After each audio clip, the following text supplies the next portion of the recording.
Dans le chapitre précédent, nous avons présenté Python, notamment nous avons présenté son historique, par qui a-t-il été créé, quand est-il venu et pourquoi nous devons apprendre Python. Alors, si vous ne l'avez pas suivi, je vous prie de partir voir les raisons pour lesquelles et les bienfaits de la connaissance du langage Python avant de pouvoir vous lancer dans son apprentissage. Et si vous avez plus d'informations, notamment avec ce qu'on peut faire avec Python, vous allez vous lancer profondément dans son apprentissage. Et donc, je vous encourage à aller voir la vidéo si vous ne l'avez pas vue, et afin de pouvoir vous lancer pleinement dans son apprentissage. Donc, ici, nous allons voir nos premières commandes Python et passer aux choses beaucoup plus intéressantes. Chaque langage de programmation a sa syntaxe, c'est-à-dire la manière qu'il faut agencer des expressions, des mots pour que cela soit correct et pour que cela soit compréhensible par le programme. On ne peut pas écrire n'importe comment dans n'importe quel sens. Autrement dit, on va créer des erreurs. Donc, ici, nous avons l'interpréteur Python qui est lancé ici. Je vais me servir de cette partie, de cette fenêtre ici pour pouvoir aussi aider des personnes à pouvoir suivre ce que je fais. Souvent, celui qui nous suit, notre interlocuteur a du mal à nous suivre. Donc, j'ai pensé à cela et j'ai prévu ce texte ici qui va nous servir. Qui va nous servir tantôt avec ce que je dirais, qui va nous servir tantôt pour pouvoir aider justement toute personne à pouvoir comprendre réellement. D'accord? S'il faut tout dire dans la bouche et puis on ne voit pas, je trouve que c'est une faiblesse quelque part. Donc, voilà la solution que j'apporte ici. Alors, je vais me servir de cette partie et nous allons suivre ici ensemble. Et quand il a des codes à exécuter, on va exécuter ici. Et c'est comme ça, on va faire jusqu'à ce que tout soit OK. Donc, pour pouvoir commencer, je disais que chaque langage de programmation a son expression, a sa syntaxe, a sa manière qu'il faut agencer les mots et expressions pour qu'il y ait un fonctionnement normal.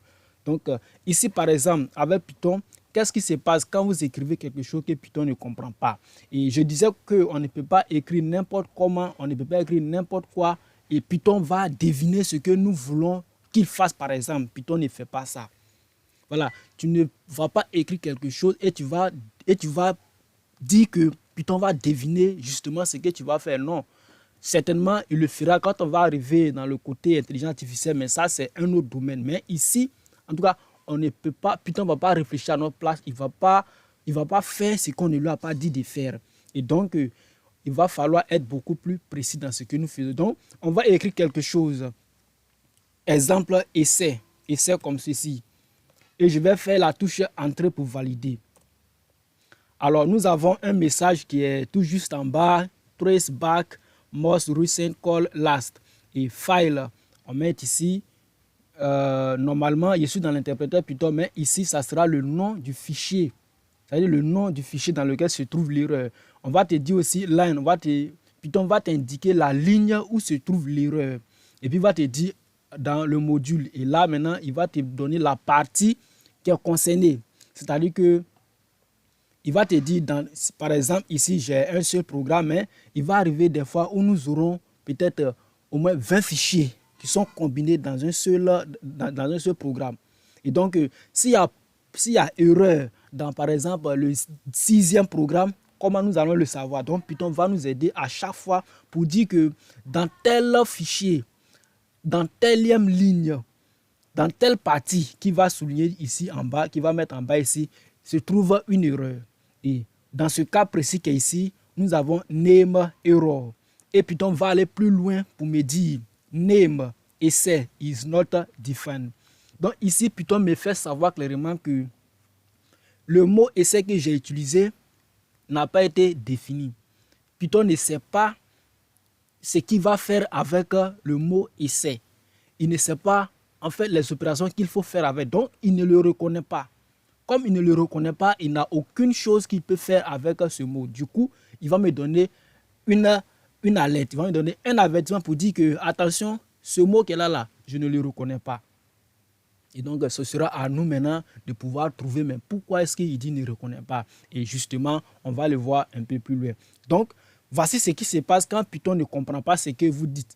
Du coup, on ne peut pas écrire comme on le veut, on ne peut pas écrire des phrases qu'on veut n'importe comment. Il va falloir respecter certaines syntaxes. En fait, il va falloir respecter la façon dont on doit écrire la syntaxe pour que notre code soit correctement exécuté. Donc, je vais continuer un peu ici.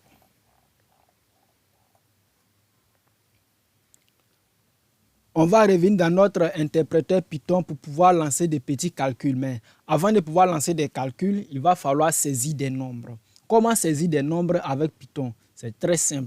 Vous écrivez seulement le nombre que vous voulez. Vous faites la touche Entrée pour pouvoir valider. Et le nombre réapparaît en bas aussitôt. Ça veut dire que le nombre que vous avez saisi ici a été interprété par Python et Python a compris en fait ce que vous avez écrit. Cette fois-ci, il n'y a pas d'erreur. Ça veut dire que ce message qui est ici, ce code qui est ici a été compris par Python. Du coup, aucune erreur.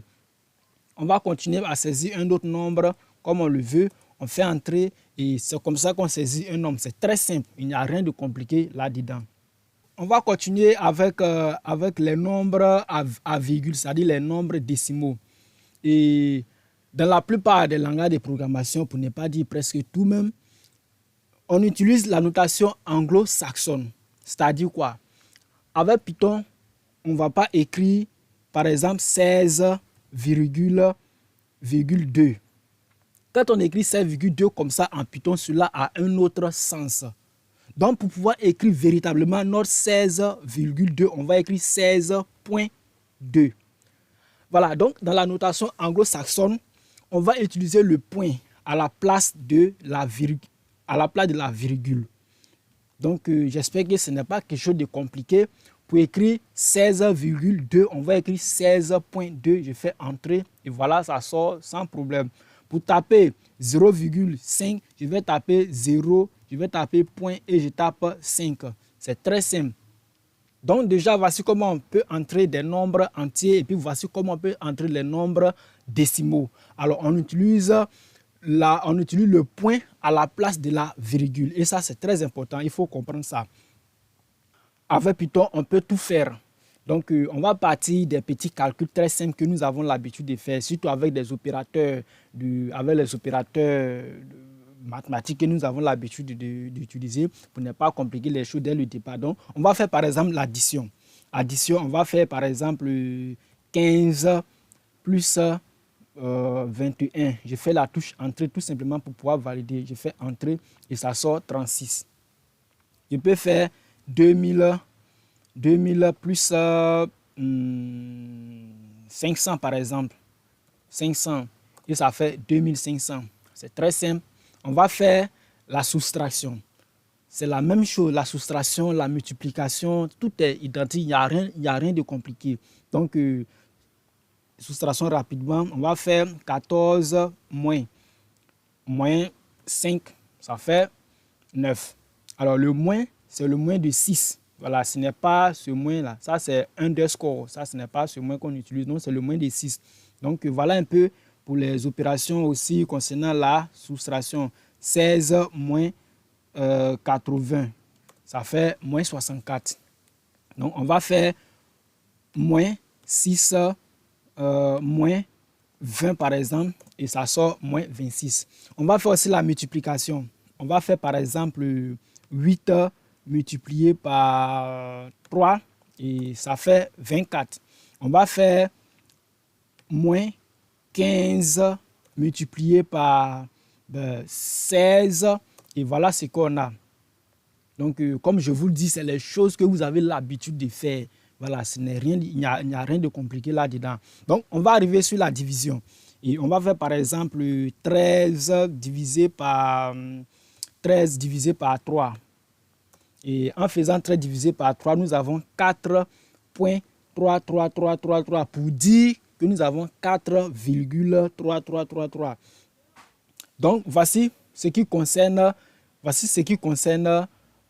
les opérateurs de base. Maintenant, on va aller plus loin, par exemple. Quand on tape 13 divisé par 3, par exemple, nous avons 4,333, d'accord? Mais ici, nous ne pouvons pas savoir directement la partie entière et le reste, par exemple. Donc, avec Python, il sera très utile souvent de pouvoir trouver la partie entière et le reste. Donc, ici, par exemple, avec Python, pour pouvoir trouver la partie entière d'une division, on va faire comme ceci. Je vais prendre l'exemple sur 147, par exemple, que je vais faire diviser. Si je fais 147 divisé par exemple 6, alors je vais trouver un nombre à virgule ici. Donc je vais faire cette fois-ci 147, je vais faire diviser encore. C'est-à-dire je vais utiliser double barre oblique pour pouvoir dire à Python que cette fois-ci, je ne veux pas la division brute, mais je veux seulement la partie entière. Et quand je fais 147 divisé par 6, cette fois-ci, je fais entrer et je trouve 24. 24 qui est la partie entière. Lorsque vous faites la division euclidienne de 147 par 6, vous avez 24 et puis vous avez le reste. Alors, ici, nous avons la partie entière qui est 24. Maintenant, comment connaître le reste d'une division avec Python? Et justement, c'est aussi très simple. On va faire cette fois-ci 147. On va utiliser le symbole de pourcentage comme ceci. Pardon, le symbole de pourcentage comme ceci. Donc, on va dire 147 et ça, on va appeler modulo. 147 modulo 6. On fait entrer, ça fait 3. Donc, pour la division, je dirais qu'il y a 3 possibilités. Vous aurez la division brute, vous aurez une manière pour faire sortir la partie entière, vous aurez une autre manière pour faire sortir aussi le reste. Et donc, dans notre cas précis ici, en faisant 147 divisé par 6, vous avez la partie entière qui est 24 et vous avez le reste qui est 3. Donc, les notions de reste, par exemple, vont nous permettre plus tard de savoir est-ce qu'un nombre est pair ou impair. Donc, on va utiliser ces notions pour pouvoir en fait, faire des calculs qui vont nous aider plus loin ou bien pour effectuer des opérations pour pouvoir vérifier des conditions qui vont vraiment nous servir à long terme.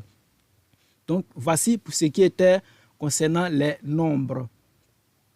Alors, je vais m'arrêter ici à ce niveau et c'était tout pour cette partie, pour ce chapitre 2 qui était premier pas avec l'interpréteur Python. Si vous avez des questions concernant ce que nous avons dit, alors n'hésitez pas à poser des questions, à laisser des commentaires et aussi, si le contenu vous plaît, abonnez-vous. Donc, on va résumer pour dire que l'interpréteur de commande Python permet de tester les codes au fur et à mesure que l'on les écrit. Ça veut dire quoi? Ici, vous écrivez un code, vous allez voir le résultat rapidement. L'interpréteur Python, lui, son rôle, c'est de pouvoir tester les codes rapidement. Donc, aussi, l'interpréteur Python accepte les nombres. Et c'est ce que nous avons vu ici. Les nombres, il les accepte sans problème. Alors que si je tape, par exemple, phrase, vous allez voir qu'il y a un problème. Donc, dans la partie suivante, dans le chapitre prochain, on va savoir, on saura pourquoi est-ce que ceci déclenche une erreur. Et donc, pour finir avec le résumé, on va dire qu'un nombre décimal s'écrit avec un point. On va utiliser le point pour écrire un nombre décimal au lieu de la virgule. Ceci étant, je vous donne rendez-vous dans la prochaine vidéo, dans le prochain chapitre où nous allons parler de la variable. La variable qui est aussi une notion très essentielle pour nous. En tout cas, on ne peut pas faire un projet complet dans la programmation sans avoir, ou même sans connaître, sans utiliser de variables. Donc, dans le chapitre suivant, il va vous dire c'est quoi une variable, qu'est-ce qu'on peut faire avec, comment est-ce qu'il faut définir une variable et on sera en mesure même de pouvoir écrire nos premiers codes Python. Donc, je vous donne rendez-vous dans la prochaine partie.